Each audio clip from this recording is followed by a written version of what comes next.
after e4, c5, f4, d5, we're still looking at what happens after the pawn takes. So knight f6. The last variation we're going to be looking at is bishop c4. This pawn now is taken, and now of course taking with the bishop doesn't make any sense. So after knight to c3, now black continues with e. Two options will be seen: knight f3 now to speed up development and castle as soon as possible, or d3 to defend the pawn in f4.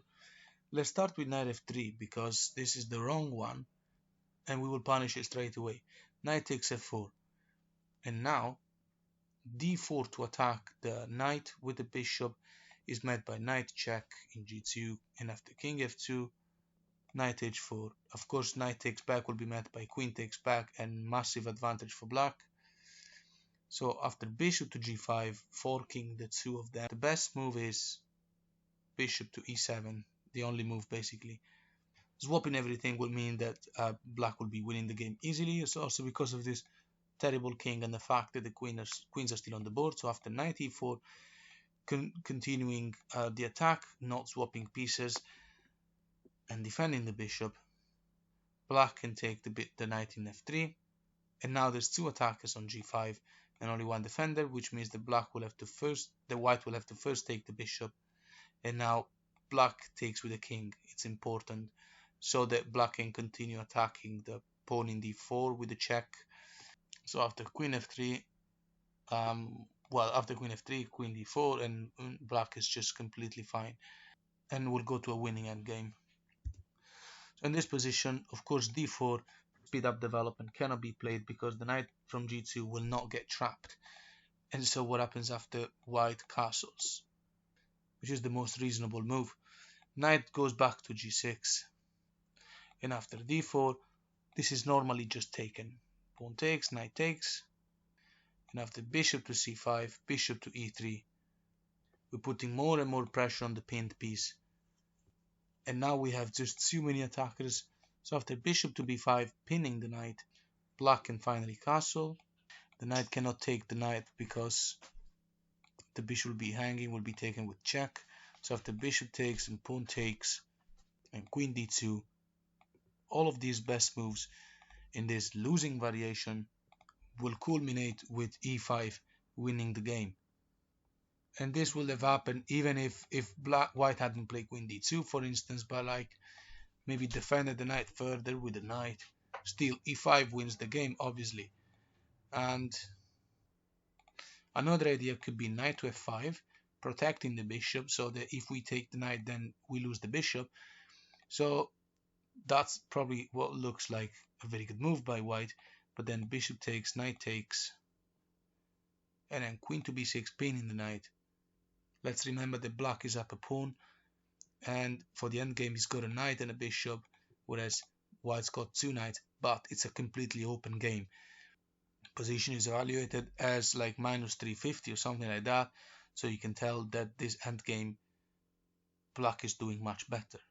Right, so from the start, e4, c5, f4, d5, and pawn takes, knight f6, and we're looking at bishop to c4, developing the pieces basically.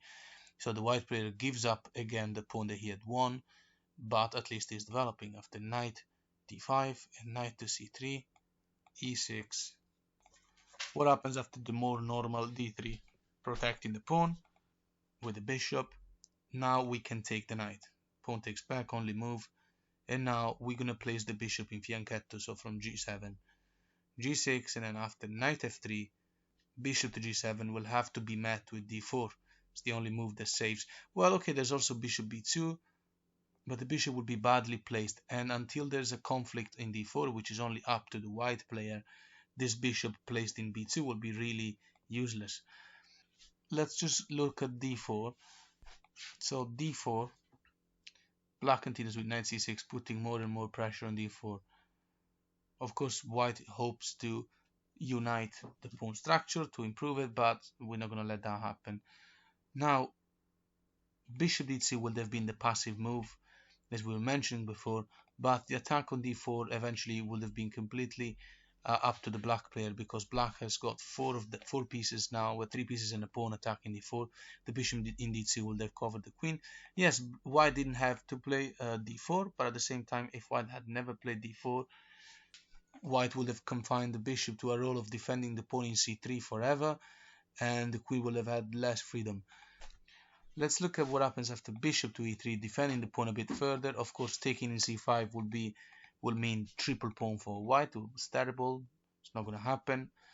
Queen a5 is the best move now. We're attacking the pawn in d2, in c3, and now it's too late for the white bishop to go back because there's too much attack on d4. So after queen to d2 and castle, it looks like the game is kind of normal, but black is better position. After castle as well, black now wins the position by playing b5. The bishop obviously cannot go to b3 because he gets trapped by c4. So after bishop to e2, now black plays rook to d8, and black is winning. Of course, pointless to mention that bishop to d3 would have unpinned the pawn because of the attack of the rook on the queen, but at the same time, the queen wouldn't be defending d4 anymore, and black could just play on that. So after rook to d8 in this position, best move by white according to the engineers, rook f to d1, but even then, black now plays bishop to b7, and now there's no way back for white. Let's just mention that in this type of scenario, a move like knight e5, right, can never be played. The knight cannot move because he will lose control over the square d4. That means that now we can take the knight, pawn takes back, and then this pawn is free. So back in this position, the best move is rook a to b1, putting the rook on an open file. Now black continues with a6, reinforcing the pawn chain. And after the best move, still another engine move, which is a4. Clearly makes sense because white wants to start breaking a little bit of this pawn structure on the queen side. And also there's not much to do. White's got the 2 bishops, but the game in the center is not completely closed, but it's kind of close, so white wants to open up.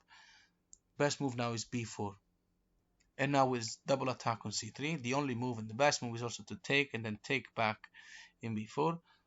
Black will continue to put pressure on the pawn in a4 and then produce a passed pawn. Black has a position that is evaluated about -2 right now. It's just more comfortable, but it's not like significant advantage. Black position wants to achieve something like rook a to c8, queen to d5, then protect the pawn in b4 with the pawn in a5. It depends on what white does. It's very easy for white to just mess it up completely. There's only one good move, which is rook d to c1. The idea is to put more defense over the square c2 and also to push it. And the idea is to push the pawn in on the c file and finally get to open up these rooks. And black's best move now is bishop to f8, still protecting the pawn in b4 even more. Let's just remember that the knight in f3 can never move. So for example, somebody tries knight g5 with the idea of going to very good square e4. The problem is that knight d4 is a perfectly playable move. So after c3, the idea of opening the files for the rooks, black takes, and this comes with an attack on the queen. After queen takes back, looking for swaps. It looks like the white player is now doing just fine. Looks like a very comfortable position. But actually black is better. Knight to b4, the knight is protected by the bishop and by the queen. Is the best move. And let's just go ahead and let's just look at the ideas. Bishop to d2, putting more pressure on the knight, will be met by rook a to c8. It was going to happen anyway. And after queen to b2, black is happy to swap all the pieces. Rook takes, bishop takes knight, bishop takes back. That will allow black to take the pawn in a4. Black is up 1 pawn and it's a passed pawn. Although it's an open game and white's got 2 bishops, so it looks kind of scary, but there's a certain advantage here. A move like rook to a1 attacking the queen is simply met by queen to d7, putting more and more pressure over the square d4 where there's an isolated pawn, and nothing stops black from taking it eventually. There's so many pieces that can reach the d4 pawn eventually. By the way, bishop takes knight doesn't work because of rook b8, so black will recapture the piece. And after the only desperate move now to try and keep the advantage for white, queen a2, trying to take the passed pawn, this is met by queen to d4 check. and black should win this endgame.